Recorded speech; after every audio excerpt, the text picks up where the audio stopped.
I trust you're doing well. I'm Ethan Tashobe, you're watching RTV News live from Kigali. Rwandans of walks of life say that they are very much pleased with the advice of President Paul Kagame, where he reminds the leaders and the rich that they are not doing well unless their neighbours are equally doing well. President Paul Kagame made the remarks on Saturday during the occasion to mark the 25th anniversary of the Unity Club Intwararumuri, an association of the current and former government leaders.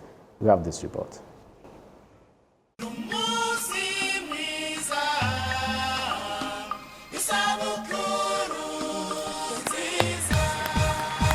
President Paul Kagame's remarks on the occasion to mark the 25th anniversary of Unity Club Intwararumuri have raised sentiments of various people.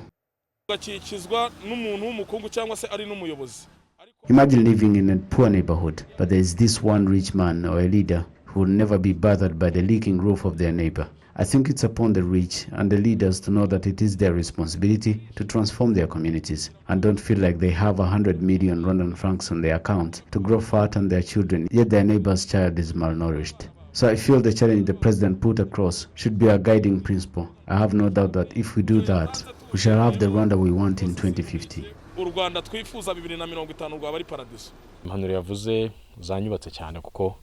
His advice was very encouraging to us because he gave us the task to continue working hard and made us understand that the struggle is long. We win one battle at a time, but that we have to continue to work hard to achieve more, and also to take care of each other, to be a brother's keeper, to look out for everyone, including the weak and vulnerable among us. During his remarks, President Paul Kagame challenged leaders on humility, saying that being humble is the guiding principle of every good leader. Humility cyane cyane mu buyobozi is a big thing. It's the real thing.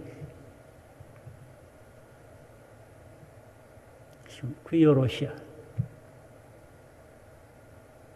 Iyo mu buyobozi, iyo mu bantu hatarimo kwiyoroshya, hari ikibazo na bya bintu nahoze mvuga ntabwo bigerwaho mu buryo bworoshye. Kuko iyo habuze humility,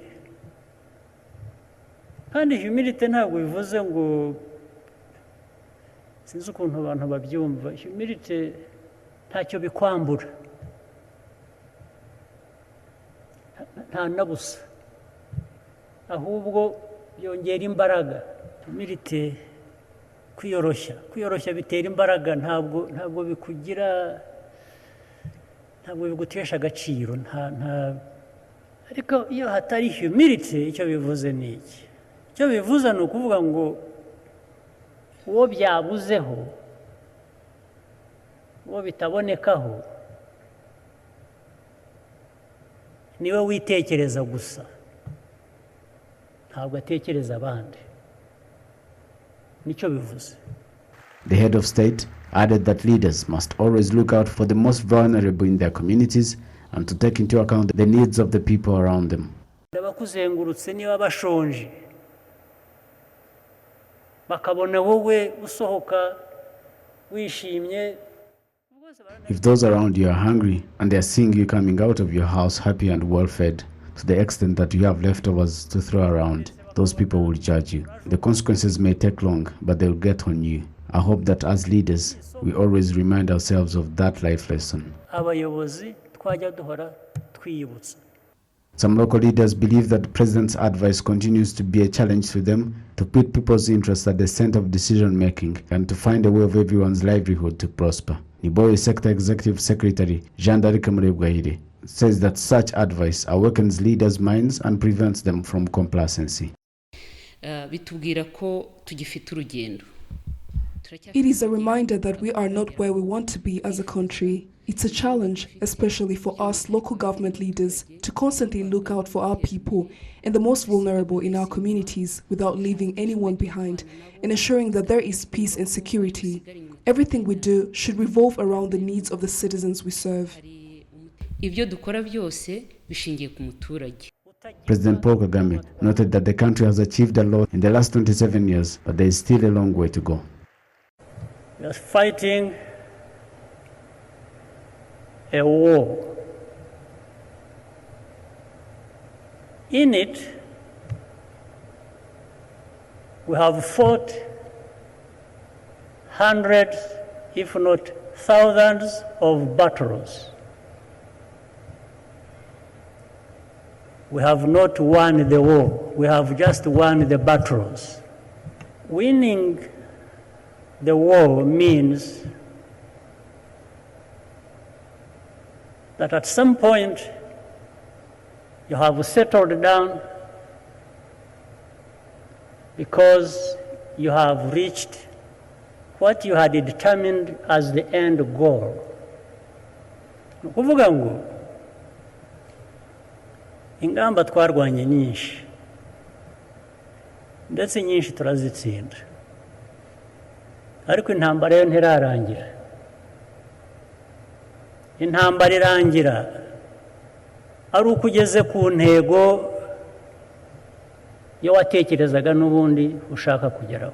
Intego niyo ni ubumwe, ni prosperity, ni iterambere, ni stability. Ni ukuvuga ngo ni igihugu gitekanye, gifite amajyambere, gifite ubumwe.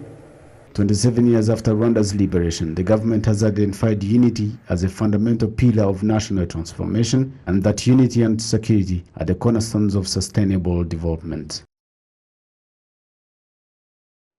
Now, residents of Bizo Cell in Chinazi sector in Huye district are calling for immediate help after being hit by torrential rains and winds last night, killing at least 3 people and causing extensive damage. Jen Motoni has this report.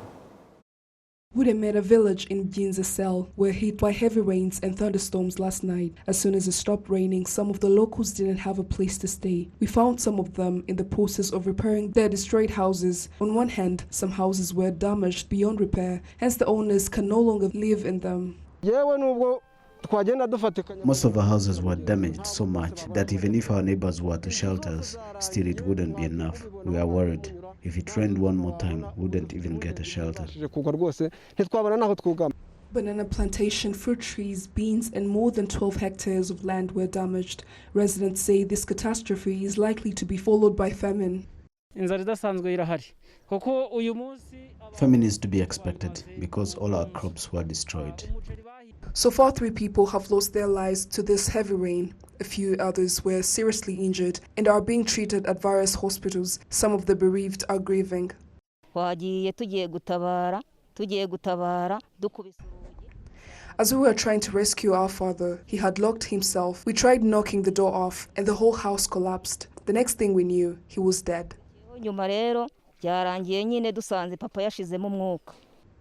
Locals are requesting authorities to come to their aid as some of them were left homeless by giving them a place to stay. The mayor of Huye district, Sebuteje Ange, reassures those whose properties were damaged as a result of the heavy rain that they are going to get the help they need as soon as possible.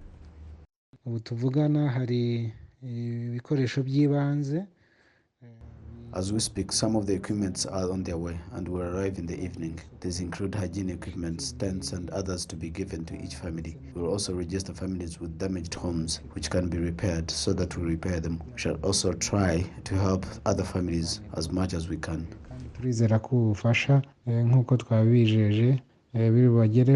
The rains also damaged some of the 4 rooms at Wuremera Primary School, which had just been constructed during this year, along with an Adventist church and a 4-kilometer road. Currently, according to the reports, over 200 homes were damaged. Jane Mutoni, RTV News. Thank you, Jane, for that report. Now, Kigali authorities say it has earmarked about 40 billion Rwandan francs project, which will provide settlement even in the communities living in the so-called high-risk zones. Jane Mutoni still has this report. At a place called Gatari in Nyamirambo sector, which was known for having much drainage, hence damaging many homes, is now an area of safe settlement. This was established by Kigali authorities through the construction of roads, installing electricity, and repairing the drainage system. The drainage system was repaired. We are now safe. Before, people were scared to construct a house in this area, but now it is safe to construct with no risks of encountering damage or losses in the future. Roads were constructed and lights were installed on the roads, so we now feel safe to walk during the night. They have done a lot for us. The head of urban planning in Kigali, Muhirwa Marie Solange, explains how reconstructions were made without relocating residents to distant locations.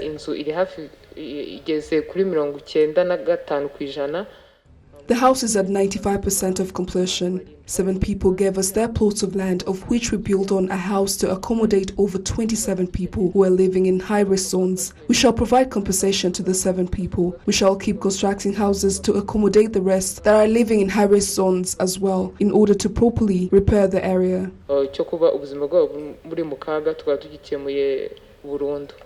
Residents who were living in high-risk zones are happy with the project. More than 40 billion Rwandan francs is to be invested in various areas, including Nyabisindu, Nyagatovu, Gatenga, Gitega, Rwezamenyo, and various other places, such that in 4 years to come, places called Kajagari or high-risk zones will no longer exist, as explained by the Chief of Urban Planning in Kigali, Muhirwa Marie Solange.